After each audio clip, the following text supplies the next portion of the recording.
Hey guys, coming from iOS to Android, I have been completely obsessed with customizing my device. Now I think I have finally found a setup that suits me really well, so I mark off and copy the glass, and this is a quick look at how I customize my Android device.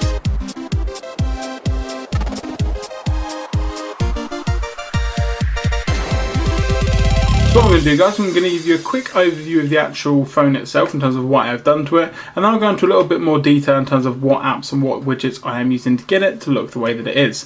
Now, so we're starting off now with what I would call my home screen, which I've got my most used apps, and obviously I've got my dock down the bottom, which has got my frequently used apps in terms of things I use every single day, and then just above that I've got 2 rows of apps that I use on a more regular basis than what I would have in the actual app drawer. Now, to the top of that, I've got my clock widget with the date, and I've got a weather widget and also a battery widget, so I know if I'm going to be running out of juice on the go. Now to the left of this I have my Gmail inbox as just one big widget, and then to the right of that I have my Google Play Music kind of library, giving me my most recently listened to songs, and obviously then if you click on My Music it takes you straight into the actual app itself, so again that's really nice as well.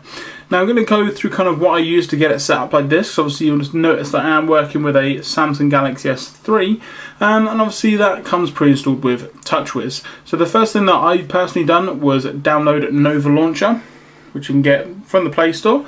There's a Prime version or a free version, and both work pretty much the same.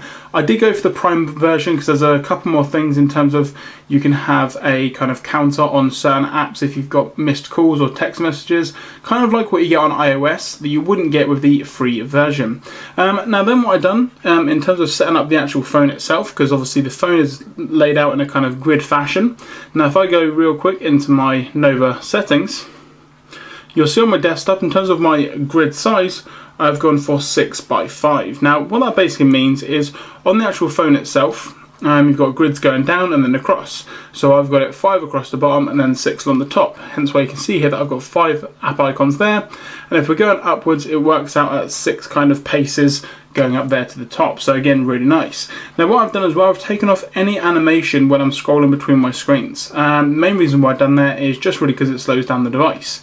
Now in Nova settings again, a really cool thing that you can do is kind of sacrifice animations in the way of speed, if that makes sense. So if we are going into, I'm not 100% sure, look and feel it maybe.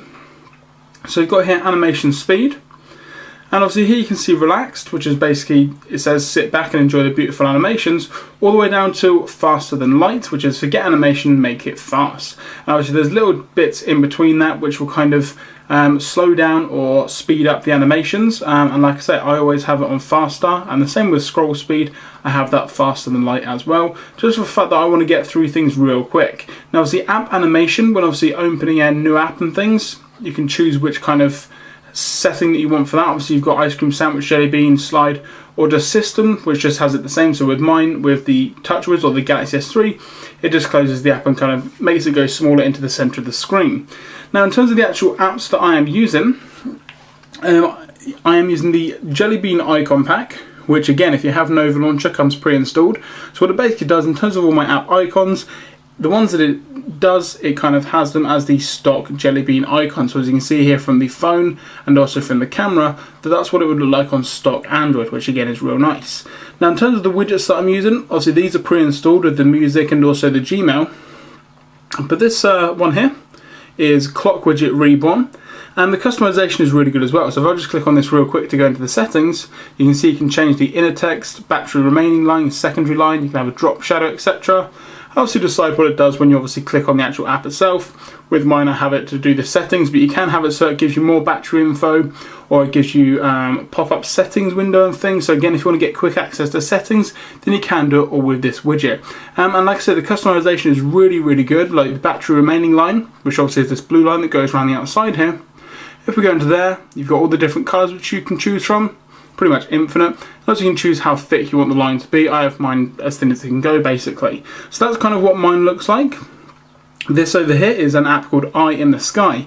And the reason why I like this again is just because of the customization options. With mine, if I click on the actual app itself, it takes me into the actual application. So again, giving me a bit more information than what you get on the actual widget.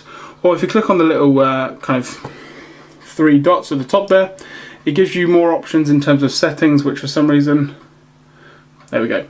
So it gives you more options in terms of settings. Again, you can choose the location. You can choose even what the icons look like. There's loads of different icons to choose from. I at the moment go for clean because I just prefer what it looks like there. In terms of the clock widget, what I'm using for that is Clock Q Premium. And again, basically this just allows you to create a widget which you can have things like the clock, your time, your date, etc. One thing that I've noticed, and obviously it's showing you guys right now, is that it does sometimes take a while to load. So what I'm just going to do quick, just clear all my apps and then just try that one more time, and hopefully it should do it a little bit faster. But basically, yeah, here we go. So it gives you a rough idea of kind of what you can do. Obviously you can choose the actual font of the clock, and again, there are loads in here to choose from in terms of what you want your clock to look like. Obviously you can have the date, you can have it so that it shows things like the weather as well. You can have a little degrees or Fahrenheit in the corner as well.